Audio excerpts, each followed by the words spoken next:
তো না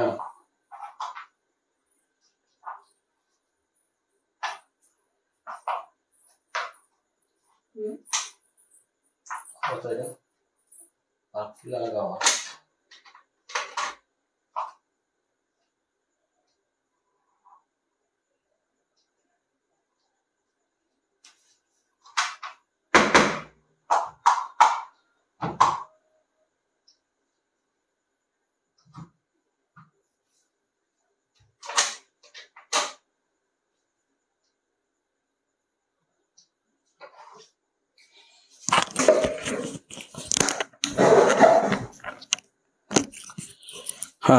আসসালামু আলাইকুম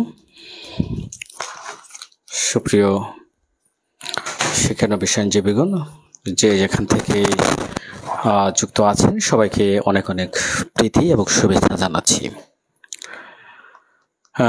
অনেকে যুক্ত আছেন, সবাই কমেন্ট করবেন সাউন্ড এবং বোর্ড ক্লিয়ার দেখা যাচ্ছে কিনা।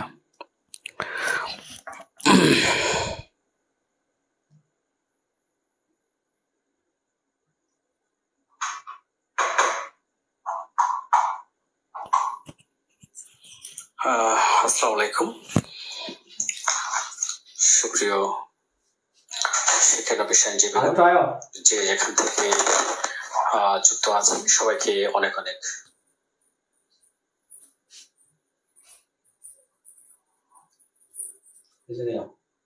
কেনজি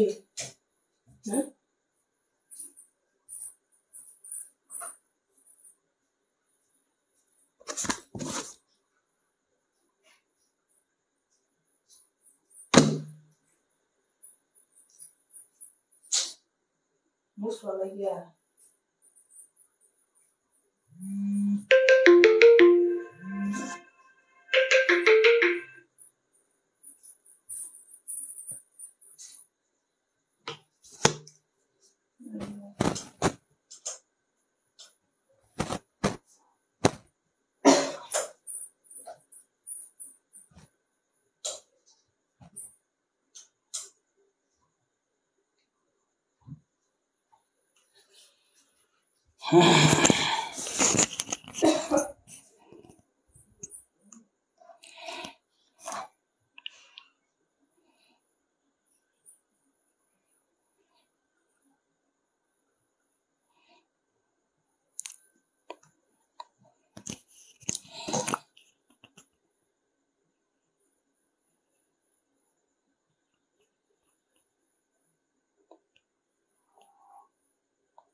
আসসালামু আলাইকুম। হ্যাঁ, এখন ক্লিয়ার আছে কিনা একটু কমেন্ট করবেন। এখন ক্লিয়ার?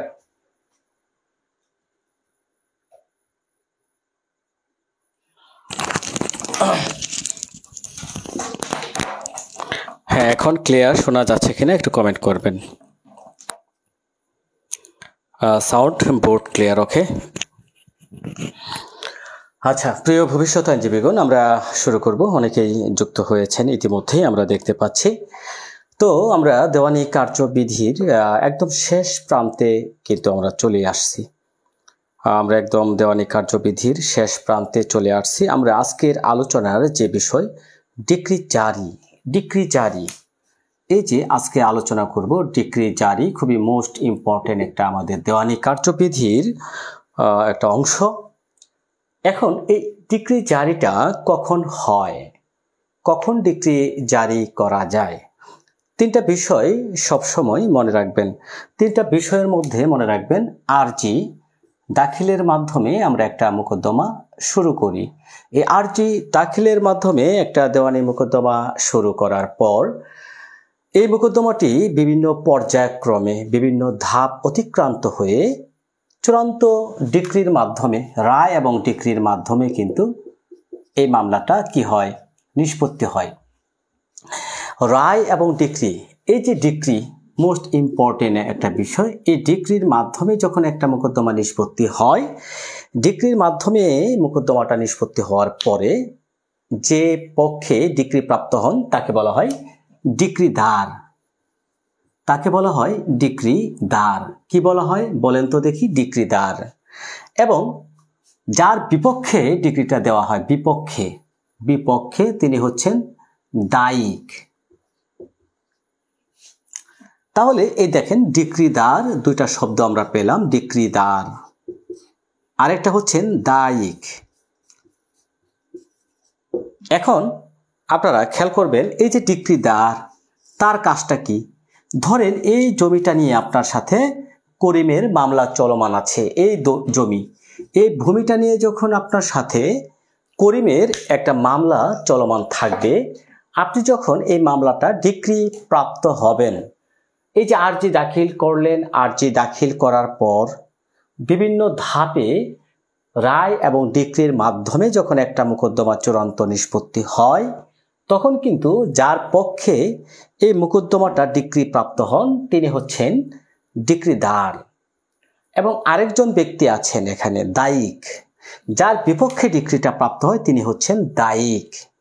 এখন এই যে ডিক্রিদার, যার পক্ষে মাননীয় আদালত ডিক্রিটা প্রদান করলেন, এই ডিক্রিটা জারির জন্য তিনি আদালতে আবেদন করবেন যে মাননীয় আদালত, আমি এই মোকদ্দমা ডিক্রি প্রাপ্ত ব্যক্তি, আমাকে আমার যে অধিকার, আমার যে দাবি, এই দাবি আমাকে বুঝিয়ে দেওয়া হোক। তিনি হচ্ছেন ডিক্রিদার। তিনি ডিক্রি জারির জন্য আদালতে দরখাস্ত দিবেন। এটাকে আমরা আবার কোর্টের ভাষায় ডিক্রি জারির মোকদ্দমাও বলে থাকি, ডিক্রি জারির মোকদ্দমাও বলে থাকি। তাহলে এই যে শব্দগুলো, আমরা একটা স্টোরি যদি মনে রাখি, যে এই যে করিম এবং রহিম, প্রথম ক্লাসে একটা দেওয়ানি মোকদ্দমার বিভিন্ন ধাপ যখন আমরা আলোচনা করেছিলাম, যে একটা দেওয়ানি মোকদ্দমা আরজি দাখিলের মাধ্যমে শুরু হয়, ডিক্রির মাধ্যমে শেষ হয়, কিন্তু এরপরেও কিন্তু দেওয়ানি কার্যবিধিতে অনেক কাজ আছে। যিনি ডিক্রি প্রাপ্ত ব্যক্তি তিনি ডিক্রি জারির আবেদন করবেন, যিনি দায়িক তিনি কিন্তু আবার সংক্ষুব্ধ, তিনি আপিল করতে পারেন, রিভিশন করতে পারেন, ইচ্ছা করলে রিভিউ করতে পারেন, তারও প্রতিকার আছে, রিভিউ। তাহলে এই তিনটা প্রতিকার কিন্তু তিনিও পেতে পারেন। কে পেতে পারেন? দায়িক, যার বিপক্ষে মোকদ্দমাটা ডিক্রি প্রাপ্ত হয়েছেন। তো প্রিয় ভবিষ্যৎ আইনজীবীগণ, আমরা এই যে একটা আরজি দাখিল হলো, ডিক্রি হলো, মামলার চূড়ান্ত নিষ্পত্তি হলো, পরবর্তীতে যিনি ডিক্রিদার তিনি ডিক্রি জারি করবেন, যিনি দায়িক আপিল, রিভিউ, রিভিশন করবেন। আমরা কিন্তু ইতিমধ্যেই আপিল কাকে বলে আমরা জানছি, রিভিশন কাকে বলে, কখন রিভিশন, কোন আদালতের রিভিশন, কোথায় দায়ের করা হয়, এটাও কিন্তু আমরা শিখেছি। রিভিউ কি এটাও আমরা জানি। তো আমরা ডিক্রি জারিটা কিভাবে, কোন পদ্ধতিতে হবে, কোন আদালতে ডিক্রি জারি করতে হবে, এই বিষয়টা কিন্তু আমরা এখনো জানি না। চলুন আমরা আজকে আলোচনা করব। আর এই আজকের আলোচনার বিষয়টুকু হচ্ছে 36 ধারা থেকে 74 ধারা পর্যন্ত পাশাপাশি আমরা আলোচনা করব 21 আদেশ নিয়ে। তো আজকের ক্লাসটি আমার মনে হয় খুবই লম্বা হওয়ার সম্ভাবনা আছে, অনেক বড় হওয়ার সম্ভাবনা আছে, কেননা 21 আদেশেই 103টার মতো বিধি আছে। তো আমি মনে করি এই যে আজকের আলোচনাটুকু, এখান থেকে 2-3টা প্রশ্ন থাকে। মজার বিষয় হচ্ছে এখান থেকে 2টা বা 3টা প্রশ্ন থাকবে। 36 থেকে 74, 21 আদেশ থেকে 2 বা 3টা। তো যারা দেওয়ানি কার্যবিধি কঠিন মনে করেন, যে বুঝেনি না, এইটুকু না পড়লেও হবে। আমি পরীক্ষার আগে এইটুকু পড়িও নাই। কেন পড়ি নাই? কারণ এইটুকুর মধ্যে যে সময়টুকু আপনার ব্যয় হবে, ওই সময়টুকু দিয়ে আপনি আরেকটা আইন রিভিশন করে ফেলতে পারবেন। এতটুকু বড় একটু এইটুকু। তো যাই হোক, আমরা যেটুকু পড়লেই না, যেটুকু পড়লেই নয়, যেটুকু পড়া আপনার জন্য দরকার, শুধু আমরা সেটুকুই আলোচনা করব। স্যার সরি দেরি হয়ে গেল, আপনি কেমন আছেন? তো আমি আলহামদুলিল্লাহ ভালো আছি। আমারও দেরি হয়ে গেছে আপু। আমি ইচ্ছা ছিল 10:30টায় ক্লাস নেব। চেম্বার ভরা লোক, চেম্বার ভর্তি ক্লায়েন্ট। এখন ক্লায়েন্ট রাইখা তারুকের সাপ চলে আসতে পারে না। তো ক্লায়েন্টকে কোনো মতো বুঝ দিয়ে বিদায় করলাম।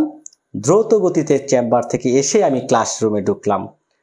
দেখেন, আমারও সংশয় ছিল আজকে মনে হয় ক্লাস নিতে পারবো কি না, কিন্তু দেখা যাচ্ছে এটা যদি ক্লাস না নেই আমার অন্যায় হয়ে যাবে। গতকাল ক্লাস নেওয়ার কথা ছিল, তো নো প্রবলেম, ক্লাস নেবই। হ্যাঁ, ওকে। তো যাই হোক, আমরা মোটামুটি তো এইটুকু বুঝতে পারছেন। আর যে দাখিল, ডিক্রির মাধ্যমে মামলা শেষ। যিনি ডিক্রি প্রাপ্ত হবেন তিনি ডিক্রিদার, এবং তিনি কিন্তু ডিক্রি জারির আবেদন করবেন। এখন আমরা 36 থেকে শুরু করব ধারা ভিত্তিক আলোচনায়।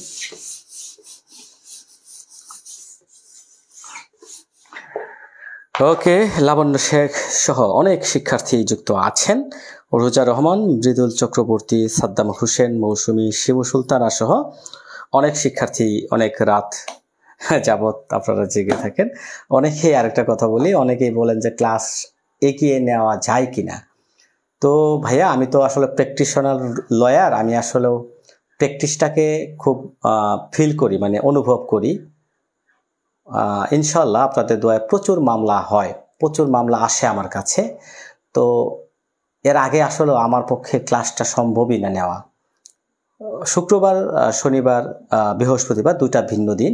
এই 2টা দিন আমি 10টা থেকে নেব, কিন্তু এই ছুটির দিন যে ক্লাসটা পড়বে এটা 11টার আগে সম্ভব হয় না, কারণ চেম্বারে অনেক ক্লায়েন্ট থাকে। ঠিক আছে, এটা ক্ষমা সুন্দর দৃষ্টিতে দেখবেন, একটু কষ্ট হলেও একটু করবেন। হ্যাঁ, একটা দিন, কারণ এই যে সপ্তাহের আর যে কয়েকটা দিন থাকে এর মধ্যে তো আমরা সোমবারে ক্লাসটা নেই। তো বৃহস্পতিবার, শুক্রবার এই 2টা দিন আমি 10টায় নেব। হ্যাঁ, আমি চিন্তা করলাম যে আপনারও অনেক রাত হয়ে যায়, তবে 10টার পরে নিলেই ভালো হয়। অনেকে এখানে যারা যুক্ত আছেন আমি দেখি যে অনেকেই বিভিন্ন পেশা করেন, পেশার সাথে জড়িত, যেমন ধরেন চাকরি করেন। তাই বলি 10টার পরে নিলে আমার মনে হয় সবার জন্যই ভালো। হ্যাঁ, ওকে। তো প্রিয় ভবিষ্যৎ আইনজীবী, আমরা প্রথমেই দেখব ডিক্রি জারি আদালতের সংজ্ঞা কোথায় আছে। ডিক্রি জারি আদালতের সংজ্ঞা আমরা 37 ধারা, সব ধারা পড়ব না, আমরা শুধু মোস্ট ইম্পর্টেন্টটুকু পড়ব। ডিক্রি জারি আদালতের সংজ্ঞা, এটা মনে রাখবেন, আমার সাথে কমেন্টে লিখে ফেলেন। 37 ধারা ডিক্রি জারি আদালতের সংজ্ঞা।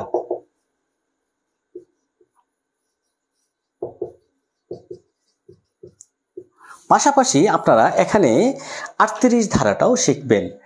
ডিক্রি জারি আদালতের সংজ্ঞা কোথায় আছে? স্যার সময়টা ঠিক আছে, ফরিদউদ্দিন। আচ্ছা, যাই হোক, আপনারা একটু কমেন্ট করবেন যে ডিক্রি জারি আদালতের সংজ্ঞা কোথায় আছে। ডিক্রি জারি আদালতের সংজ্ঞা।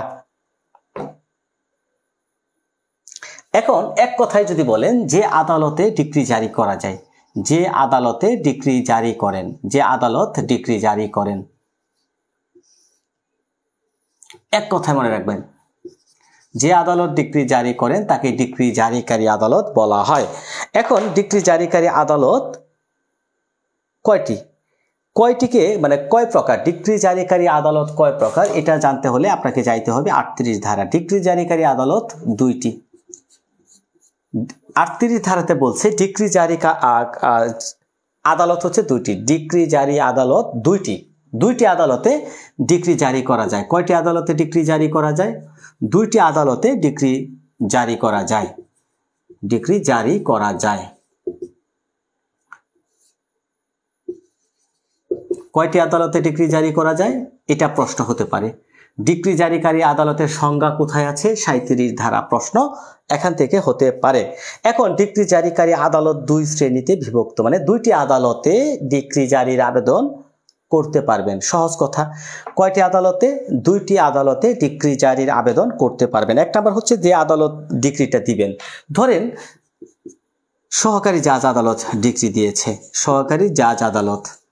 এখন তাহলে এই সহকারী জাজ আদালত যদি ডিক্রি দিয়ে থাকেন তাহলে এই সহকারী জাজ আদালতই ডিক্রি জারি করতে পারবেন। তাহলে যে আদালত ডিক্রি দিয়ে থাকেন, হ্যাঁ, যে আদালত ডিক্রি প্রদান করেন, যে আদালত ডিক্রি প্রদান করেন,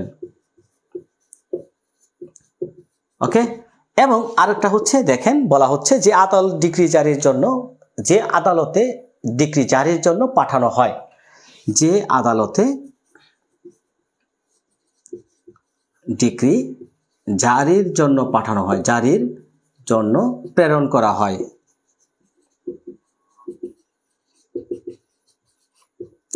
সিম্পল বিষয়, এগুলো যদি আপনারা বুঝতে পারেন একদম সহজ, পানির মতো মনে থাকবে। যে আদালত ডিক্রি প্রদান করেন সেই আদালতকে ডিক্রি প্রদানকারী আদালত বলে। এটা হচ্ছে মায়া হাসান বলছেন, চমৎকার। এটা হচ্ছে 37 ধারাতে যে আদালত ডিক্রি প্রদান করে তাকে বলে ডিক্রি জারিকারী আদালত। 38 ধারাতে আমরা ডিক্রি জারিকারী আদালতের সংজ্ঞার পরিপ্রেক্ষিতে 38 ধারাতে আমরা দুই শ্রেণীর ডিক্রি জারিকারী আদালত দেখতে পাই। একটা হচ্ছে যে আদালত ডিক্রি জারি করেন মানে ডিক্রি প্রদান করেন, একটা মোকদ্দমা শুরু থেকে চূড়ান্ত নিষ্পত্তি করার পরে যে আদালত ডিক্রিটা প্রদান করেন, যেমন ধরেন সহকারী জাজ আদালত যদি কোনো প্রকার ডিক্রি দিয়ে থাকেন তাহলে তিনি ডিক্রি জারিকারী আদালত বলে গণ্য হবেন। এবং সেমভাবে সিনিয়র সহকারী জাজ আদালত যদি কোনো ডিক্রি প্রদান করেন তাহলে তিনিও কিন্তু ডিক্রি জারিকারী আদালত বলে গণ্য হবেন। যেমন যুগ্ম জেলা জাজ যদি কোনো ডিক্রি দেন তিনিও কিন্তু, মানে অর্থাৎ মূল কথাটা কি? মূল কথাটা হচ্ছে যে আদালত একটা মোকদ্দমা ডিক্রি দিবেন, ডিক্রি প্রদান করবেন, তিনি হচ্ছেন ডিক্রি জারিকারী আদালত। 2 নাম্বার, যে আদালতে ডিক্রি জারির জন্য পাঠানো হয়, প্রেরণ করা হয়। যেমন ধরেন এটা আবার কেমন?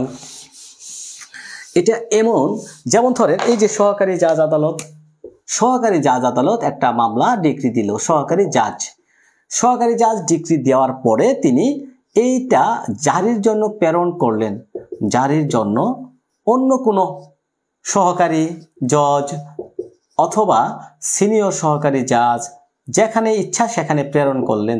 যার কাছে প্রেরণ করবেন ডিক্রি জারির জন্য তিনিও কিন্তু ডিক্রি জারিকারী আদালত বলে গণ্য হবেন।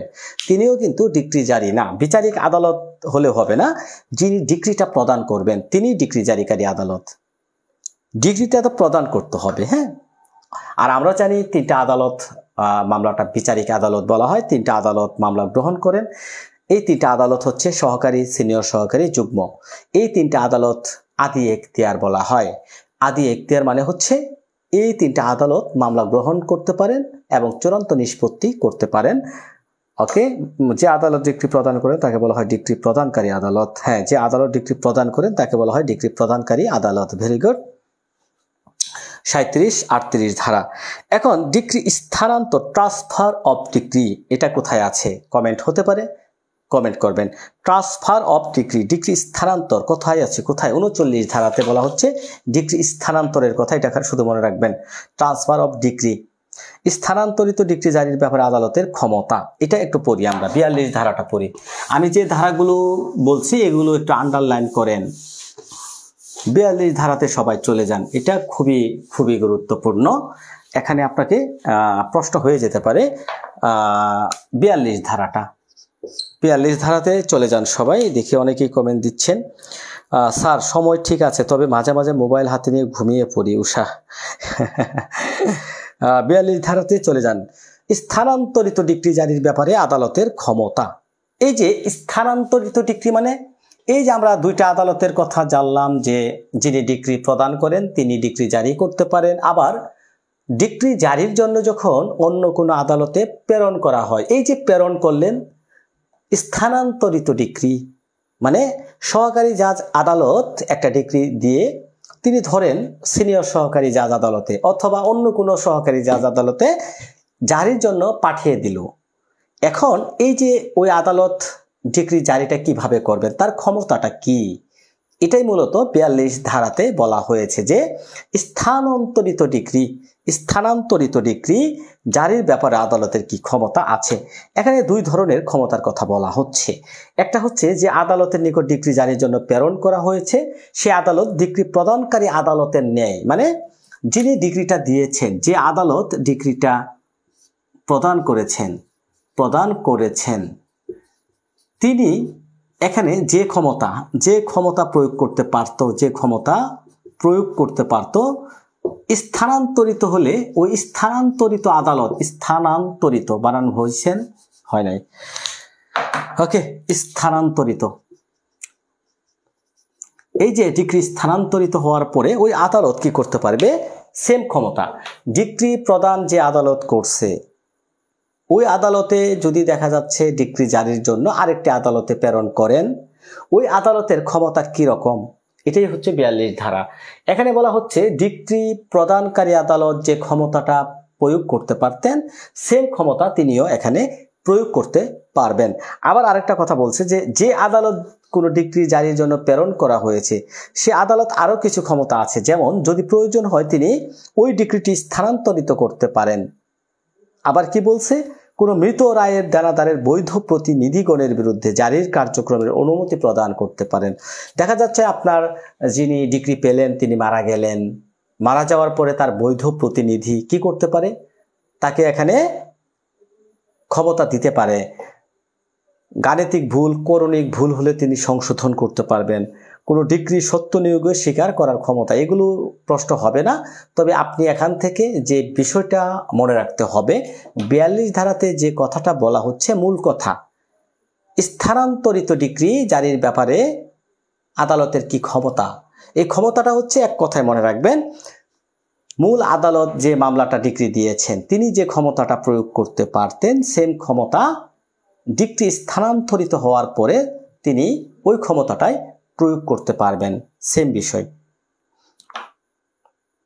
স্থানান্তরিত ডিক্রি জারির ব্যাপারে আদালতের ক্ষমতা শিউলি খান। হ্যাঁ, তাহলে তিনি কি করতে পারেন, মূল আদালত যে আদালত ডিক্রি দিয়েছেন তিনি যে ক্ষমতা প্রয়োগ করতে পারতেন সেম ক্ষমতা তিনিও পারবেন। এক কথা মনে রাখবেন। আর কিছু আচ্ছা, প্রিসেপ্টস মানে অনুরোধ পত্র 46 ধারাতে চলে যাই আমরা। 46 ধারাতে বলছে অনুরোধ পত্র।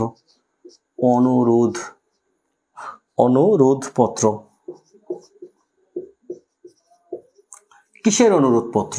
ডিক্রি জারির জন্য অনুরোধ। এক আদালত ডিক্রি দিলেন, তিনি কিন্তু আরেকটি আদালতে ডিক্রি জারির জন্য অনুরোধ পত্র পাঠাতে পারেন, প্রিসেপ্ট পাঠাতে পারেন।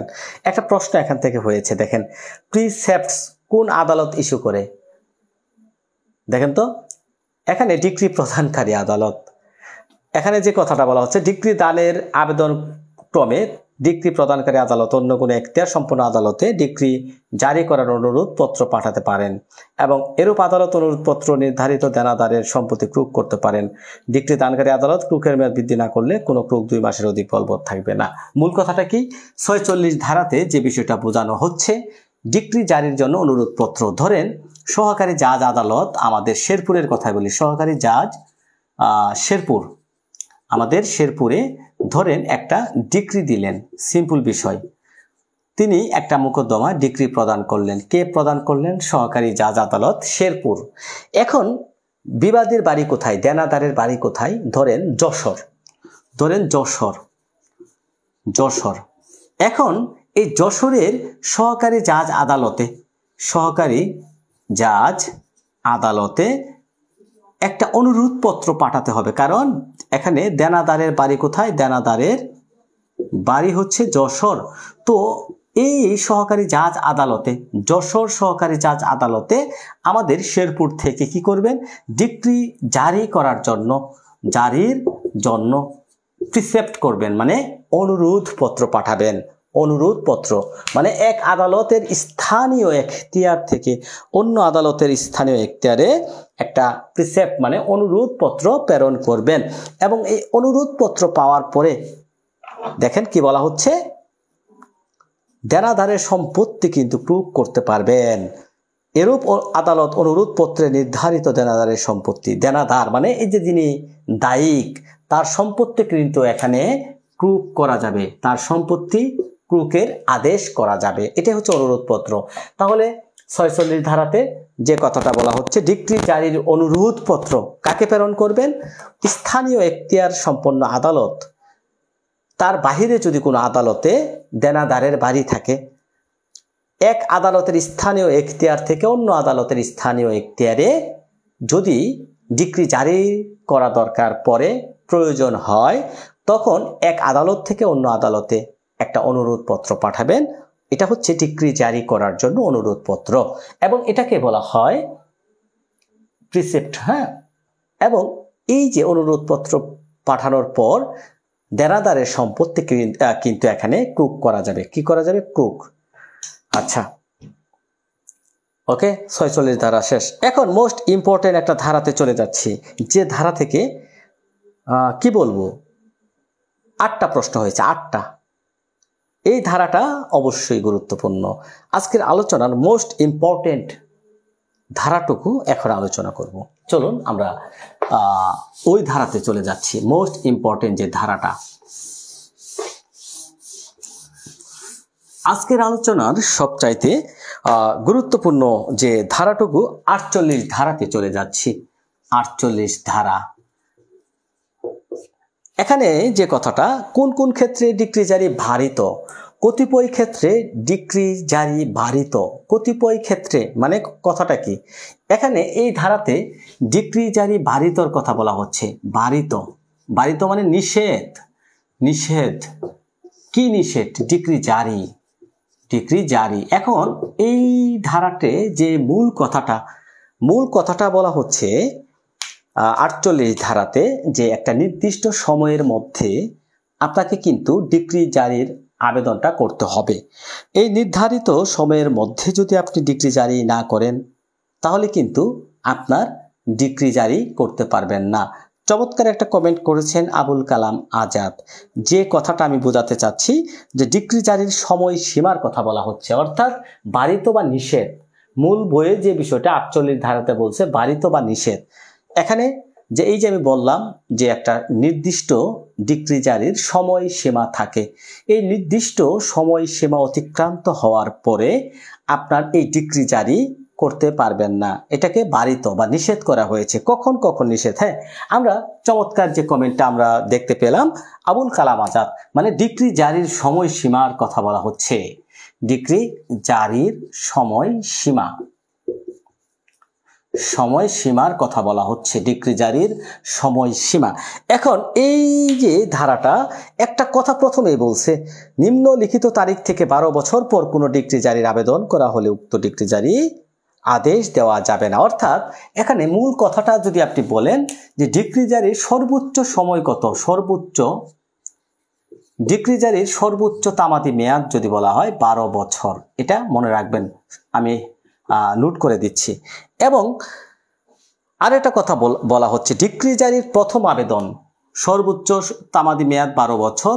প্রথম আবেদন, দেখেন প্রথম আবেদন ডিক্রি জারি আপনার করতে হবে। একটা মোকদ্দমা ডিক্রি হলে প্রথম আবেদনটা করতে হবে কত দিনের মধ্যে? 3 বছরের মধ্যে। 3 বছরের মধ্যে, যে কথাটুকু আপনি মনে রাখবেন এখান থেকে, ডিক্রি জারির প্রথম দরখাস্ত করতে হবে 3 বছরের মধ্যে।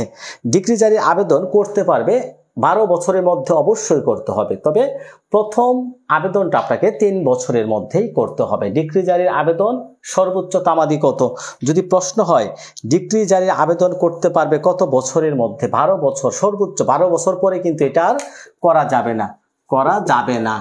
আবার আরেকটা কথা বলছে, প্রথম আবেদনটা আপনাকে করতে হবে 3 বছরের মধ্যে, দেখেন। এবং আরেকটা কথা এখানে মনে রাখবেন, এই ডিগ্রি যদি রেজিস্ট্রিকৃত হয়, রেজিস্ট্রি ডিগ্রি হলে এটার তামাদি মেয়াদও কিন্তু 6 বছর। এটা 48 ধারাটা মোস্ট ইম্পর্টেন্ট। এই যে 3-4টা কথা এখানে মনে রাখলে আপনাকে হয়ে যাবে। হ্যাঁ, শিউলি খান 12 বছর পর, দেখেন এখানে 12 বছরের যে কথাটা, আপনার একটা মোকদ্দমা ডিগ্রি হলো, ডিগ্রি হওয়ার পরে এই যে 12 বছরের যে কথাটার কথা বলা হচ্ছে, এই 12 বছরের মধ্যে আপনি যতবার ইচ্ছা ততবার, আপনি যতবার ইচ্ছা মোতাবেক যতবার ইচ্ছা ততবার আপনি ডিগ্রি জারির দরখাস্ত দিতে পারবেন। যতবার ইচ্ছা, যত ইচ্ছা অনুযায়ী, ঠিক আছে, যতবার ইচ্ছা ততবার আপনি এখানে ডিগ্রি জারি করতে পারবেন। তবে সর্বোচ্চ সময়টা কত, 12 বছর। এর মধ্যে যতবার ইচ্ছা ততবার ডিগ্রি জারি করা যাবে। প্রথম আবেদনটা করতে হবে 3 বছরের মধ্যে, এবং রেজিস্ট্রিকৃত ডিগ্রি হলে 6 বছর। এখন তামাদি মেয়াদের কথা যদি বলি, এখানে তামাদি আর্টিকেল যদি বলি, দেখেন তামাদি আইনের অনুচ্ছেদ 182-83-তে ডিগ্রি জারির সময়সীমাটাও কিন্তু বলা হচ্ছে। হ্যাঁ, আর্টিকেল লিমিটেশন তামাদি আইনের 182-183 সেম বিষয়গুলো বলা আছে। এবং 48 ধারার আরেকটা বিষয় আছে, যিনি কমেন্টটা দিয়েছেন, জাকিয়া পারভিন, ডিগ্রি জারি ব্যতীত নিষেধাজ্ঞা ডিগ্রি জারি আবেদনের ক্ষেত্রে এটা প্রযোজ্য নয়। নিষেধাজ্ঞা বা ইনজাংশন, হ্যাঁ, যিনি কমেন্ট দিয়েছেন ধন্যবাদ জানাচ্ছি, জাকিয়া পারভিন। রেজিস্ট্রিকৃত ডিগ্রি কি, হ্যাঁ এটা বলবো। তবে দেখেন নিষেধাজ্ঞাটা হচ্ছে এমন একটা বিষয়, এটার ক্ষেত্রে আপনার এই ডিগ্রি জারির যে সময়সীমা লিমিটেশন, এটা প্রযোজ্য হবে না। ওকে, এখন দেখেন আমরা আরো কিছু এখানে জানবো। আর একটা কথা হচ্ছে, দেখেন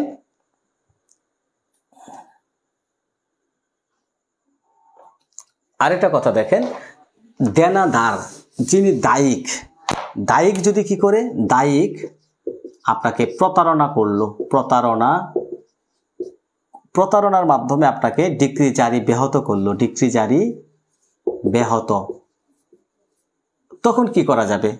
এই যে 12 বছর, এই 12 বছরের মধ্যে আপনার ডিগ্রি জারিতে বাধা দিল, প্রতারণা করলো, যার কারণে 12 বছরের মধ্যেও আপনার এই ডিগ্রি জারিটা করতে পারলেন না। এই 12 বছরের মধ্যে যদি আপনি ডিগ্রি জারি করতে না পারেন, তখন আপনার কি হবে? তখন এখানে যে কথাটা বলা হচ্ছে, 12 বছর পরেও কিন্তু আপনি তখন ডিগ্রি জারি করতে পারবেন। 12 বছর পরেও ডিগ্রি জারি করতে পারবেন। মায়া হাসান বলছেন, তামাদি আইনের 182 অনুচ্ছেদ দেওয়ানি কার্যবিধি 48 ধারায় 12 বছর সময়সীমা নির্ধারণ করে দেওয়া হয়েছে। ওকে, এখান থেকে অনেকগুলো প্রশ্ন করা হয়েছে। আমি যদি 2-1টা প্রশ্ন আপনাদেরকে ধরি, এইটুকুর মধ্যে উত্তর কেউ দেখবেন না, উত্তর করবেন পারবেন। দেখেন, দেওয়ানি আদালতে ডিগ্রি জারির ক্ষেত্রে তামাদি মেয়াদ কত? 1 বছর, 3 বছর, 6 বছর, 12 বছর। এখানে 12 বছর আছে, 3 বছর আছে। তাহলে প্রথম আবেদনটা যেহেতু 3 বছরের মধ্যে করতে হয়, আমরা উত্তর করব 3 বছর। হ্যাঁ, এইভাবে মনে রাখবেন। 12 বছর এবং 3 বছর দুইটাই যদি থাকে, এটা নিয়ে অনেকে কনফিউশন যে স্যার 12 বছর হচ্ছে সর্বোচ্চ, প্রথম দরখাস্ত দিতে হবে 3 বছরের মধ্যে। তো এখানে আপনি অবশ্যই 3 বছর উল্লেখ করবেন যদি দুইটাই থাকে। আবার দেখা যাচ্ছে 3 বছর নাই, শুধু 12 বছর আছে, তো আপনি 12 বছর লিখবেন, প্রবলেম কি? হ্যাঁ, এগুলো হচ্ছে মূল বিষয়। আরেকটা দেখেন, ডিগ্রি জারির প্রথম দরখাস্ত কত দিনের মধ্যে দাখিল করতে হবে? প্রথম দরখাস্ত কত দিনের মধ্যে দাখিল করতে হবে? কমেন্ট করবেন। কখন 12 বছর পরেও ডিগ্রি জারির আবেদন করা যায়? কখন করা যায়? আদালত যদি মনে করেন দেনাদার প্রতারণা বল প্রয়োগ দ্বারা ডিগ্রি জারিতে বাধা দিলে, প্রতারণা বল প্রয়োগের মাধ্যমে যদি ডিগ্রি জারিতে বাধা দান করেন, তখনও কিন্তু আপনি ডিগ্রি জারির আবেদন করতে পারবেন। ওকে, এগুলোই প্রশ্ন। আরো প্রশ্ন আছে, আমি সবগুলো পড়বো না, আপনারা দেখে নেবেন। হ্যাঁ, খুবই চমৎকার, বুঝলেই উত্তর করতে পারবেন, বুঝতে পারলেই উত্তর করতে পারবেন। জারি মামলা দায়েরের ক্ষেত্রে লিমিটেশন অ্যাক্টের কত আর্টিকেলে তামাদি মেয়াদ উল্লেখ আছে? 182 এবং 183। ওকে, আমরা এখন দেখব ডিক্রি জারির পদ্ধতিটা কি পদ্ধতিতে ডিক্রি জারি করা যায়। আপনি আরেকটা কথা মনে রাখবেন, আরেকটা টেকনিক দিয়ে দিচ্ছি। এই যে 21 আদেশ, 21 আদেশে বিধি আছে 103টা এবং এই 36 থেকে 74 পর্যন্ত আপনি যদি এইটুকু ভালোভাবে পড়েন, ভালোভাবে পড়লে এই 21 আদেশ না পড়লেও হবে। তবে আমরা কিছু গুরুত্বপূর্ণ বিধি দেখব। এইটুকু ভালোভাবে পড়লে এইটুকু না পড়লেও হবে। হ্যাঁ, একই বিষয়, তবু আমরা গুরুত্বপূর্ণ বিধি পড়ব। হ্যাঁ, আচ্ছা, ডিক্রি জারির পদ্ধতি। আচ্ছা, ডিক্রি জারি দেখলাম, পদ্ধতি দেখলাম। ডিক্রি জারিকারী আদালতের ক্ষমতা, জারি কার্যকর করার জন্য আদালতের ক্ষমতা 51 ধারাতে দেখেন যে কথাটা বলা হচ্ছে। এই যে ডিক্রি জারিকারী আদালত, ডিক্রি জারিকারী আদালতের যে ক্ষমতাটা কি, তিনি কি ক্ষমতা অ্যাপ্লাই করতে পারেন? ডিক্রি জারিকারী আদালতের ক্ষমতাটা কি? ডিক্রি জারিকারী আদালত কি ক্ষমতা এখানে প্রয়োগ করতে পারেন?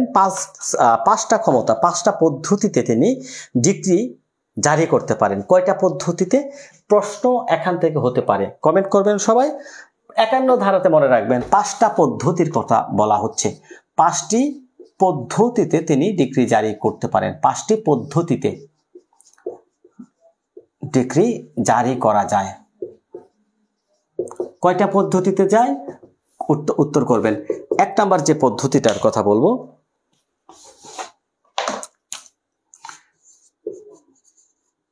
ডিক্রিভুক্ত কোনো সম্পত্তি অর্পণের মাধ্যমে।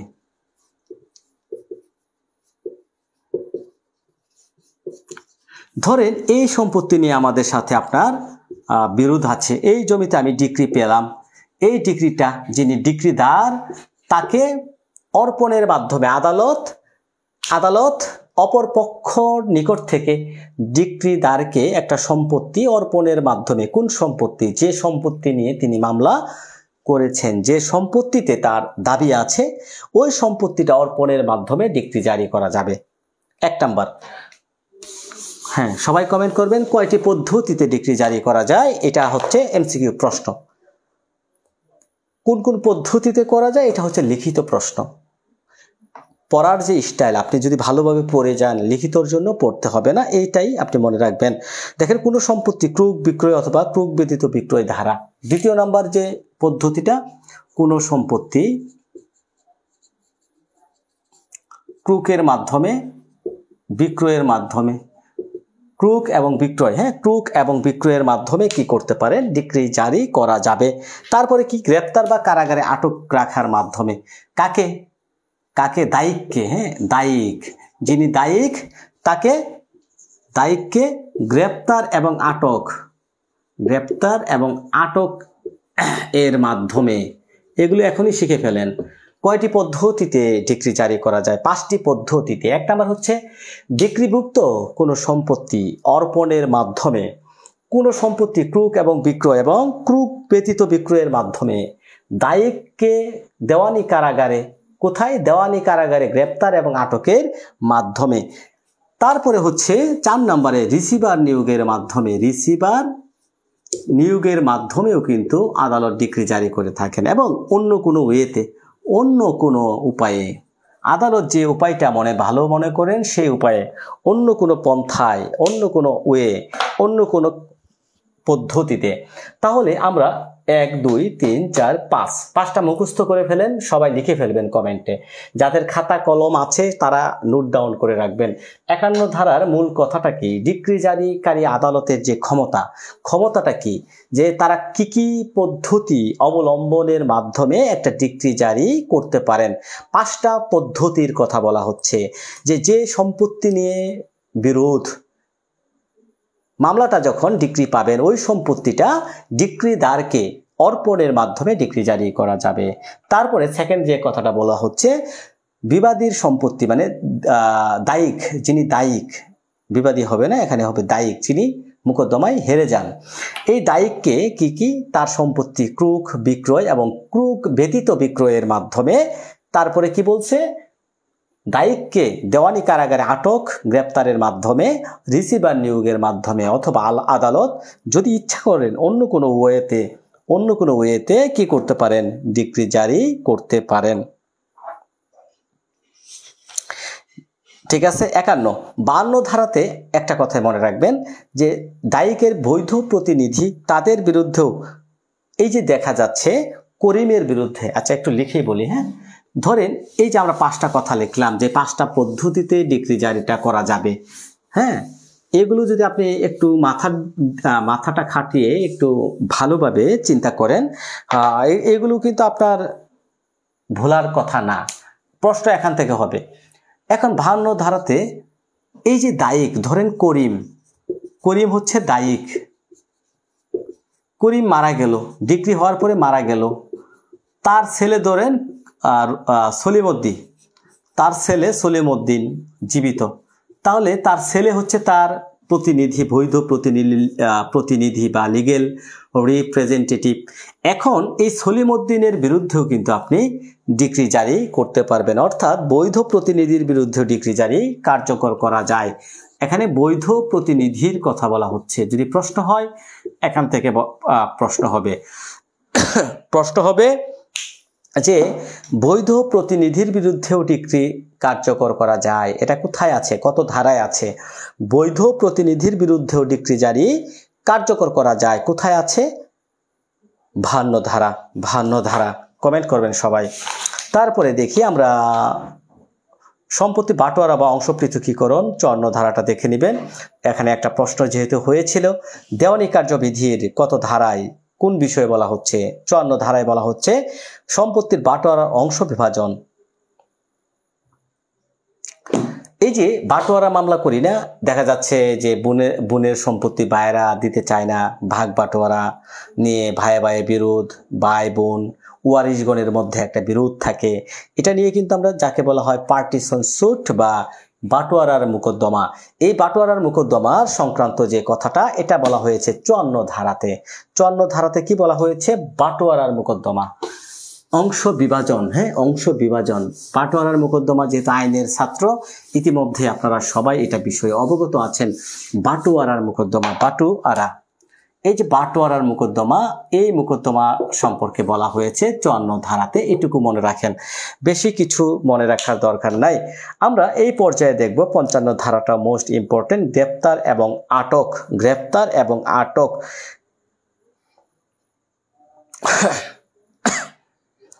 দেখেন এখানে দায়িককে কখন গ্রেপ্তার করা যাবে, কখন যাবে না, 55 ধারাতে এটাই বলা হয়েছে যে দায়িককে কখন গ্রেপ্তার করা যাবে, কখন গ্রেপ্তার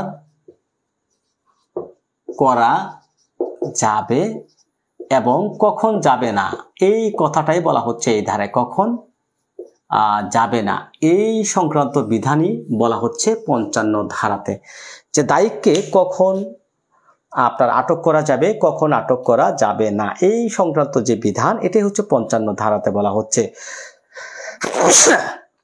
একটা কথা মনে রাখবেন, যিনি দায়িককে যে কোনো সময়, প্রথমে এই কথাটা বলা হচ্ছে, যে কোনো সময়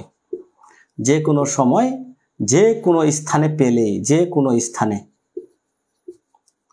আটক করা যাবে। অর্থাৎ যিনি দায়িক তাকে যে কোনো সময় যে কোনো স্থানে আটক করা যাবে, তবে শর্ত আছে। শর্তটা কি? এই শর্তটাই হচ্ছে আপনার জন্য প্রশ্ন হবে। শর্ত, একটা দায়িককে যে কোনো সময় যে কোনো স্থানে আটক করা যাবে, হ্যাঁ, তবে শর্তটা কি? এই শর্তই এখানে প্রশ্ন হবে।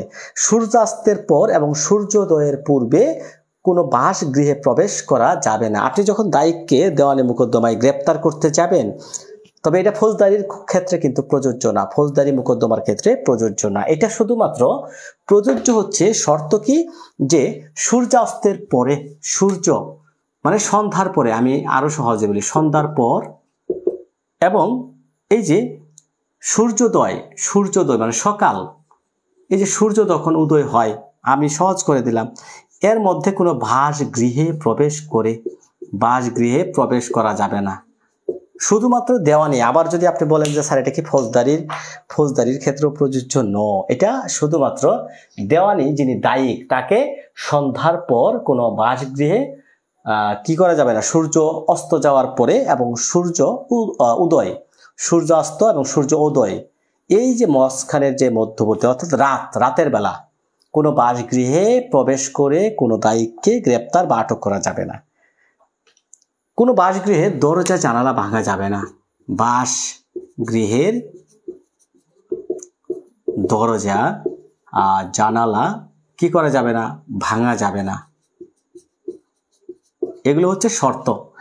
আরেকটা কথা বলছে, কোনো বাসগৃহে কোনো মহিলা থাকলে উক্ত মহিলাকে সরে যাওয়ার জন্য সময় দিতে হবে। এখন আপনি দিনের বেলায় গেলেন, বাসগৃহে মহিলা আছে, বাসগৃহে কোনো মহিলা বসবাস করে, এই মহিলাকে কি করতে হবে, উপযুক্ত একটা সময় দিয়ে তাকে সরে যাওয়ার জন্য সময় দিতে হবে, সরে যাওয়ার সময়। তারপরেই তো আপনি এই শর্তগুলো পালন করলে আপনি কি করতে পারবেন, কোনো দায়ীকে গ্রেপ্তার করতে পারবেন। তবে একটা কথা মনে রাখবেন, ডিক্রি জারি হওয়ার পরে কোনো দায়ীকে যে গ্রেপ্তারের কথা বলা হচ্ছে, যে কোনো সময়ে যে কোনো স্থানে তাকে গ্রেপ্তার করা যাবে। তবে এই তিনটা শর্ত তাকে মেনে চলতে হবে। একটা হচ্ছে সন্ধ্যার পর এবং সূর্য উদয় এবং সূর্যাস্ত, এই যে মাঝখানের একটা সময়, এই মাঝখানের সময়ের মধ্যে কি করা যাবে না, গ্রেপ্তার করা, অ্যারেস্ট করা, আটক করা যাবে না। কোনো বাসগৃহের দরজা জানালা ভাঙা যাবে না। কোনো বাসগৃহে এই যে রাতের বেলায় প্রবেশ করা যাবে না। বাসগৃহে যদি কোনো মহিলা থাকে, মহিলাকে উপযুক্ত একটা সময় দিয়ে সরে যাওয়ার জন্য অনুরোধ করতে হবে। ওকে,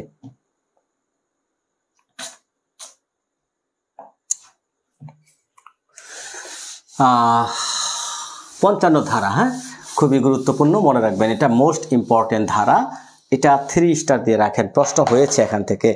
এখন 56 ধারাতে একটা কথাই বলা হচ্ছে, অর্থের যে মোকদ্দমা, মানি সুটের মোকদ্দমা যাকে বলি, অর্থের মোকদ্দমার ক্ষেত্রে কাকে গ্রেপ্তার করা যাবে না। দেখেন, আদালত অর্থ পরিশোধের ডিক্রি জারির জন্য কোনো মহিলাকে দেওয়ানি জেলে গ্রেপ্তার বা আটক রাখার কোনো আদেশ প্রদান করবেন না। তাহলে মহিলাদেরকে কিন্তু বিশেষ একটা সুবিধা প্রদান করা হয়েছে। এই মহিলাকে অর্থের মোকদ্দমায় গ্রেপ্তার করা যাবে না। গ্রেপ্তার ও আটক, দেওয়ানি, এটা শুধুমাত্র দেওয়ানির কথাই বলা হচ্ছে, আবার ফৌজদারিতে মিলিয়ে ফেলাইন না। অনেকে আবার ফৌজদারিতে মিলিয়ে ফেলবে যে অর্থের ডিক্রি জারির মোকদ্দমায় কাকে গ্রেপ্তার করা যাবে না। প্রশ্ন হয়েছে, দেওয়ানি আদালতের অর্থ ডিক্রি জারির মোকদ্দমায় নিম্নের কোন ব্যক্তিকে সিভিল প্রিজনে আটক রাখা যাবে না? কৃষক, একজন মহিলা, নিঃস্ব ব্যক্তি, একজন সরকারি কর্মচারী। প্রশ্ন হয়েছে, আরেকটা প্রশ্ন হয়েছে, টাকার ডিক্রি জারির মামলায় কোন ধরনের দায়ীকে দেওয়ানি কারাগারে আটক রাখা যাবে না? যে কোনো বয়সের স্ত্রীলোক, বিকলাঙ্গ পুরুষ, নিঃস্ব ব্যক্তি, ষাটোর্ধ্ব পুরুষ। তাহলে উত্তর করে ফেলেন, দুইটা প্রশ্ন একই ক্যাটাগরির। আটক এবং মুক্তি। আটক মানে এই দায়ীকে যে আটক করবে, আটকের পরে কখন মুক্তি দেওয়া যাবে, এটা বলা হয়েছে 58 ধারা। এটাও প্রশ্ন হতে পারে এখান থেকে। আটক এবং মুক্তির কথা বলা হচ্ছে, আটক এবং মুক্তি, কাকে আটক কাকে মুক্তি, শুধুমাত্র দায়ীকের কথাই বলা হচ্ছে এখানে, দায়ীক। দেখেন এখানে যে কথাটা বলা হচ্ছে, 50 টাকার বেশি পরিশোধের ডিক্রির ক্ষেত্রে, যদি আপনার ডিক্রিটা হয়, দায়ীকের কাছে পাওনা থাকে 50 টাকা, কি বলছে, 50 টাকার বেশি, 50 টাকা থেকে 100 টাকা পর্যন্ত, না সরি 50 টাকার বেশি, তাহলে কয় দিন, 6 মাসের বেশি, 6 মাস। এটা মনে রাখেন, 50 টাকার বেশি হলে 6 মাস, মাইনাস 50 টাকা কম, 50 টাকার কম হলে 6 সপ্তাহ। কয়দিন আটক রাখা যাবে দেখেন তো মহিলা। 58 ধারাতে আটক এবং মুক্তি। দেখেন এখানে যে কথাটা বলা হচ্ছে, কোনো দায়ীকে, এই যে যিনি দায়ীক, তাকে আপনি যদি অ্যারেস্ট করেন, গ্রেপ্তার করেন, দেওয়ানি কারাগারে আটক রাখেন, কতদিন আটক রাখতে পারবেন? দেখা যাচ্ছে বিষয়বস্তুর মূল্য যদি হয় 50 টাকার অধিক, 50 টাকার বেশি 6 মাস, এবং বিষয়বস্তুর মূল্য যদি হয় 50 টাকার কম, তাহলে কি করা যাবে, এখানে বলা হচ্ছে 6 সপ্তাহ। এবং একটি ডিক্রি জারির দায়ীক আটক থেকে মুক্তি পেয়েছে। দেখা যাচ্ছে এই দায়ীক আদালত আটক করেছিল, আটকের পরে তিনি মুক্তি পেয়েছেন। এই মুক্তি পাওয়ার পরে তাকে পুনরায় আটক করা যাবে না, এটাই হচ্ছে মূল বিষয়। ওকে, আমরা এখান থেকে আর পড়বো না। অসুস্থ কারণে মুক্তি রিলিজ দিতে পারে 59 ধারাটাও দেখে নেবেন। কোনো ডিক্রি দায়কের বিরুদ্ধে গ্রেপ্তারি পরোয়ানা জারির পর সে যে কোনো সময় তার গুরুতর অসুস্থতার অজুহাতে আদালত তা বাতিল করতে পারেন। তাকে দেওয়ানি কারাগারে আটক রাখা হলে তাকে মুক্তি দিতে পারেন, কিন্তু মুক্তিপ্রাপ্ত ব্যক্তিকে পুনরায় গ্রেপ্তার করা হলে উক্ত ব্যক্তি দেওয়ানি কারাগারে আটকের মোট মেয়াদ 58 ধারায় বর্ণিত মেয়াদের অধিক হবে না। তাহলে যে কথাটা অসুস্থ কারণে মুক্তি কখন দেওয়া যায়, কোথায় বলা হয়েছে, 59 ধারাতে বলা হয়েছে, এগুলো একটু খালি দেখে নিলেই হবে।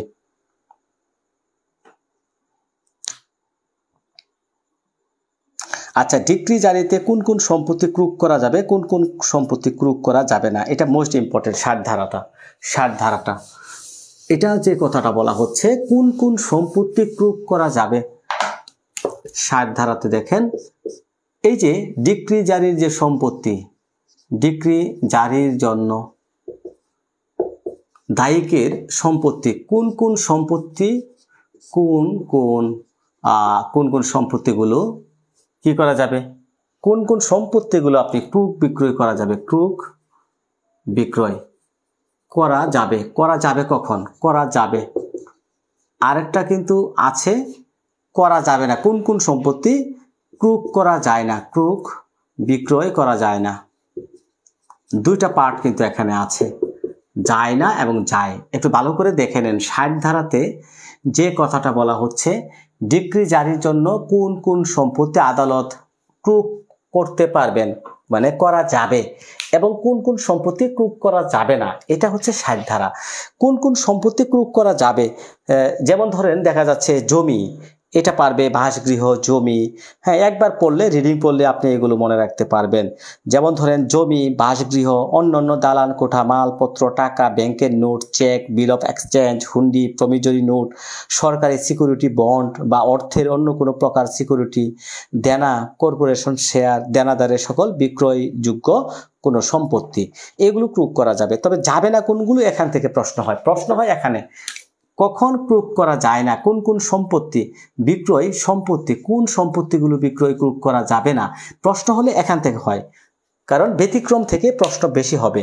এখানে দেখেন, ডিক্রি দায়িকের তার স্ত্রী, তার সন্তানগণের যে পরিধেয় পোশাক পরিচ্ছদ, পরিধেয় বস্ত্র, রান্নার বাসনপত্রাদি, বিছানাপত্র, গহনাপত্র বা ধর্মীয় বিধান অনুসারে কোনো মহিলার পক্ষে খুলে ফেলা উচিত নয় এমন কোনো পোশাক দেনাদার কারিগর হলে কারিগরের যন্ত্রপাতি, প্রশ্ন এখান থেকে হয়, দেনাদার যিনি দায়িক, দেনাদার তিনি যদি কারিগর হন তাহলে তার কোনো যন্ত্রপাতি, তারপরে কৃষক হলে কৃষকের হাল চাষের জন্য যে সকল জিনিসপত্র, যেমন লাঙল, জোয়াল, মহিষ, গরু, ঠিক আছে, এইগুলো চাষের যন্ত্রপাতি, যেমন গরু, মহিষ, বীজ, হিসেবের খাতাপত্র, তারপরে ক্ষতিপূরণের মোকদ্দমা দায়েরের অধিকার, ব্যক্তিগত সেবার অধিকার, ব্যক্তিগত সেবা, সরকারি পেনশন, এককালীন সাহায্য ইত্যাদি, এগুলো আপনার ক্রুক বা বিক্রয় করা যায় না। একবার রিডিং পড়ে নেবেন, এটা প্রয়োজন বোধে একবার লিখবেন, তাহলেই আপনার মনে থাকবে। এবং কৃষিজাত দ্রব্য 61 ধারাতে আরেকটা কথা বলা হচ্ছে, 61 ধারাতে বলা হচ্ছে যে কৃষিজাত দ্রব্য ক্রুক করা যাবে না। যেমন সরকারি গেজেটে প্রকাশ করা হয়েছে, একজন দায়িকের কৃষিজাত দ্রব্যের কোনো অংশ বা কোনো শ্রেণীর কৃষিজাত দ্রব্য আগামী ফসল উঠানা পর্যন্ত দায়িক ও তার পরিবারের ভরণ পোষণ বাবদ তার প্রয়োজনীয় ডিক্রি জারিতে ক্রুক বিক্রয় হতে অব্যাহতি দিতে পারেন। অর্থাৎ ডিক্রি দায়িকের কৃষিজাত উৎপাদিত দ্রব্য তার খরপোশের জন্য যা প্রয়োজন তা সরকার গেজেটের মাধ্যমে অব্যাহতি দিতে পারেন। মানে এই যে একটা ফসল ওঠা আগ পর্যন্ত, আপনি ধরেন এক মৌসুমের ফসল উৎপাদন করলেন, পরবর্তী ফসল ওঠা না পর্যন্ত যতটুকু আপনার প্রয়োজন আপনার পরিবারের জন্য, ওইটুকু কিন্তু ক্রুক করা যাবে না। এটা বলা হয়েছে 61 ধারাতে।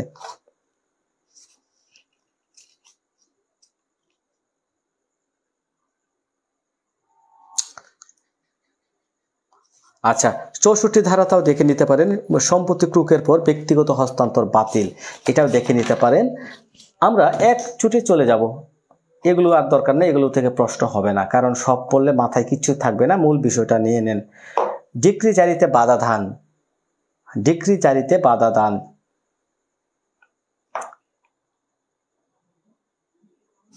এটা বিধির সাথে মিলিয়ে পড়লে ভালো হয়। এটা এটা একটা বিধি আছে, 21 আদেশের যে বিধিগুলো একসাথে মিলিয়ে পড়লে ভালো হয়। এটা 74 ধারার সাথে আদেশ 21, এটা প্রশ্ন হয়। আদেশ 21-এর বিধি কত? 98। হ্যাঁ, 21-এর বিধি 98, এটার সাথে একই। মানে ডিক্রি জারিতে বাধা দিলে, এই যে আপনি যে ডিক্রি জারি করতে চাচ্ছেন, এই ডিক্রি জারি করার জন্য ডিক্রি জারিতে যদি কেউ বাধা দেয়, বাধা দান ডিক্রি জারিতে যদি কেউ বাধা দান করে, তাহলে এটার প্রতিকার কি? এই প্রতিকার সংক্রান্ত বিধানই কিন্তু এখানে কোথায়?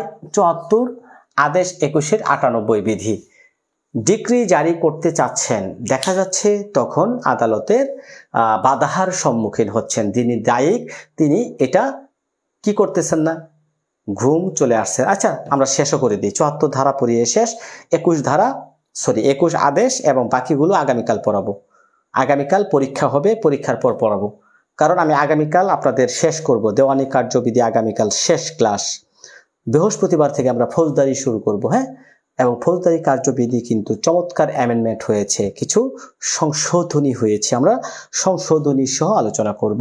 তো এই যে দেখেন, দায়িক বা দায়িকের পক্ষে, এটা দায়িক হতে পারে বা অন্য কোনো ব্যক্তি হতে পারে, তাদের পক্ষে যে কোনো ব্যক্তি যদি ডিক্রি জারিতে বাধা দান করে, তাহলে দেখেন কথাটা বলা হচ্ছে কতদিন তাকে আটক রাখা যাবে? অনধিক 30 দিন দেওয়ানি কারাগারে সিভিল প্রিজনে আটক রাখা যাবে।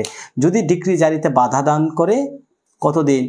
30 দিন সিভিল প্রিজনে আটক রাখা যাবে। Civil prison. শেষ, আজকের পড়া শেষ।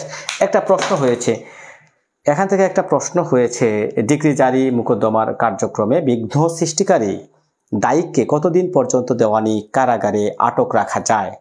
যে ডিক্রি জারিতে বাধা দানকারী কোনো ব্যক্তি হতে পারে দায়িক, হতে পারে তার পক্ষে অন্য কোনো ব্যক্তি। এই ডিক্রি জারি হওয়ার পরে দেখা যাচ্ছে তিনি আপনাকে বাধা দান করলেন, বাধা দিলেন, তখন কতদিন পর্যন্ত তাকে দেওয়ানি কারাগারে আটক রাখা যাবে? 21 আদেশের 98টা আজকে পড়িয়ে নিলাম। একই কথা বলা হয়েছে, দেওয়ানি কয়েদে তাকে দেওয়ানি কারাগারে 30 দিন পর্যন্ত আটক রাখা যাবে। অনধিক 30 দিন, অনধিক 30 দিন।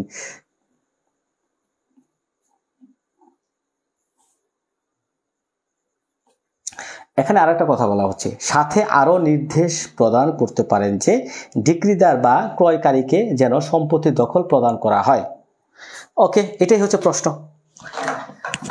যাই হোক, আমরা অনেক ব্যস্ততার মধ্যেও আপনাদের সাথে আছি, ইনশাল্লাহ আপনারাও সাথে থাকবেন।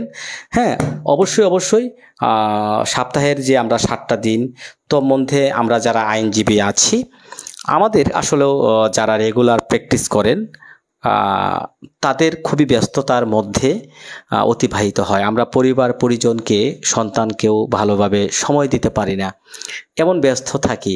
এই সকাল দেখা যাচ্ছে, আজকে আমি যদি বলি, আমি ঘুম থেকে উঠছি 9টা 20 ঘুম থেকে উঠে দেখি 9টা 20। আমার পরিবার ওয়াইফ আমাকে অনেকবার ডাকছে, আমার ঘুম ভাঙে না, কারণ আমি রাত 2টায় ঘুমাইছি। তো দেখা যাচ্ছে এই যে হালকা ফ্রেশ হয়ে কোর্টের দিকে রওনা দিলাম, সারাদিন কাজ করলাম, সন্ধ্যায় কিন্তু আমি বাসায় আসছি। সন্ধ্যায় এসে গোসল করে আবার একটু হালকা খেয়েই চেম্বারে বসলাম। রাত 11টা পর্যন্ত, প্রায় 11টা পর্যন্ত, 11:15 পর্যন্ত চেম্বারে কাটালাম। এখন দেখা যাচ্ছে এই যে আপনাদের সাথে ক্লাস হলো, 3টা মামলা লিখতে হবে। এখন আমি আপনাদের সাথে ক্লাস সমাপ্ত হওয়ার পরে কি করব? খাবো। রাতের খাওয়া শেষে 3টা মামলা রেডি করতে হবে। এই 3টা মামলা রেডি করব, 2টাও বাজতে পারে। আবার সকালে উঠবো, আবার কোর্টে রওনা দেব। এইভাবেই চলছে। তো যারা স্বপ্ন দেখছেন আইনজীবী হবেন, অনেক কঠিন ভাই। আমি নিজেও কল্পনা করি নাই যে এত ব্যস্ততার মধ্যে আমাকে যেতে হবে। মানে কি বলবো, এত ব্যস্ত থাকা লাগে। আপনি আইনজীবী হন, দেখবেন অনেক পরিশ্রম, অনেক কঠিন একটা চ্যালেঞ্জিং এই পেশা। এই পেশাটা আপনি ভালোবাসলে দেখবেন আপনার কাজের অভাব হবে না, টাকারও অভাব হবে না। অবশ্যই এখানে আপনাকে সাইন করতে হলে অবশ্যই কঠোর একটা পরিশ্রম করতে হবে, অধ্যবসায় থাকতে হবে এবং কথা কাজে মিল থাকতে হবে। আইনজীবীর একটাই লক্ষ্য, একটা শর্ত হচ্ছে কথা কাজে মিল। ক্লায়েন্টের সাথে যদি আপনি কথা কাজে মিল থাকতে পারেন, আপনি যা পারবেন সেটাই বলবেন, বেশি বললেই ঝামেলা। দেখা যাচ্ছে আমি একটা মামলা জামিন কোন মামলার জামিন হবে না হবে এটা তো আমরা বুঝি। এখন জামিন হবে না, আমি সেটাকেও যদি বলি হ্যাঁ জামিন করাই দেবো, টাকা দেন 20,000, তখন আপনার ব্যবসা থাকবে না। হয়তো পারে আপনি 1 বছর 6 মাস ভালো করবেন। এটা হচ্ছে লং লাইফ একটা ব্যবসা, সারা জীবনের। তো এখানে আপনাকে সত্য কথা বলতে হবে এবং অবশ্যই সৎ থাকতে হবে, পরিশ্রম করতে হবে। এই যে এই বিষয়গুলো যদি ধরে রাখতে পারেন, এই প্রফেশনে টাকা, সম্মান সবই পাবেন। কিন্তু ভাই সময় পাবেন না। আমার সময় নাই, আমি যে পরিবারকে সময় দেব, বাচ্চাকে সময় দেব, নিজের জন্য সময় নেব, এটা হয়ে ওঠে না। এই যে আমি এখন দেখা যাচ্ছে খাবো দাবো, মামলা লিখবো, ল্যাপটপ নিয়ে আসছি, মামলা লিখবো, আবার কখন ঘুমাইবো, সকালে আবার কোর্টে যাব, এইভাবেই চলছে। তো কখনো ভাবি নাই এত ব্যস্ত হব। সবাই দোয়া করবেন ইনশাআল্লাহ যেন আল্লাহ সুস্থ রাখেন। আপনি এত ব্যস্তর মাঝে আমাদেরকে সময় দিন, এটা অনেক না। ইনশাআল্লাহ আমি তো কথা দিয়েছি, অবশ্যই সময় দেব। যারা বিশ্বাসের উপর আমার উপর আস্থা রেখেছেন, ইনশাআল্লাহ আপনারা নিরাশ হবেন না। আমরা এইভাবে গুটি গুটি পায়ে হেঁটে যাব, এইভাবে আস্তে আস্তে মূল বিষয়গুলো শিখে পরীক্ষার কাছাকাছি যখন হবে, প্রত্যেক দিন ক্লাস হবে, আপনারা অনেক, মানে আমি বলবো একটা কথা বলি, বিশ্বাস রাখেন আমার উপর, সেরা একটা প্রস্তুতি হবে। যারা বড় বড় কোচিংয়ে, আপনাদের হয়তো পারে এখানে যারা যুক্ত আছেন, আপনাদের বন্ধু বান্ধব আছে, তারা দেখা যাচ্ছে বিভিন্ন বড় বড় কোচিং করেন।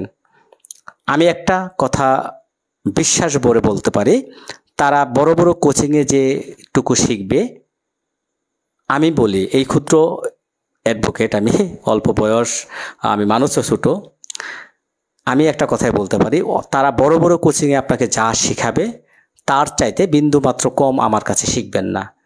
অবশ্যই ধৈর্য ধরুন, অপেক্ষা করুন, পরীক্ষার এখনও সময়, ইনশাল্লাহ সেরা প্রস্তুতি হবে।